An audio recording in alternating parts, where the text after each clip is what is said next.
ভিডিওটা সামনে পড়ার সঙ্গে সঙ্গেই কেটে দিবেন, কারণ এই ভিডিওটা দেখলে আপনার ক্ষতি হবে। কি ক্ষতি হবে সেগুলো বলছি। নাম্বার ওয়ান ক্ষতি হচ্ছে আপনার এমবি নষ্ট হবে, আপনার ফোনের চার্জ যাবে।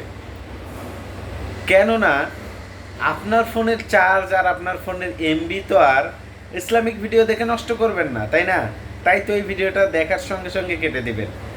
কেননা আমি তো ইসলামিক ভিডিও ছাড়া অন্য কিছু ছাড়ি না, তো আমার ভিডিও কেন দেখবেন?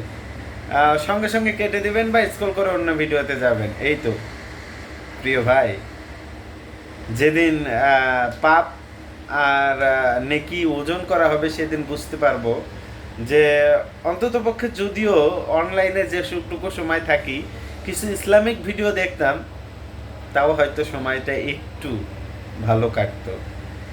তাই আপনার চিন্তা আপনার কাছে রেখে আমি আমার কথাটুকু শুধু পৌঁছে দিলাম। আমি সবসময় কালিমার দাওয়াত দিয়ে থাকি, এসো ভাই আল্লাহর পথে এসো, এসো রাসূল মুহাম্মদ সাল্লাল্লাহু আলাইহি সাল্লামের পথে এসো।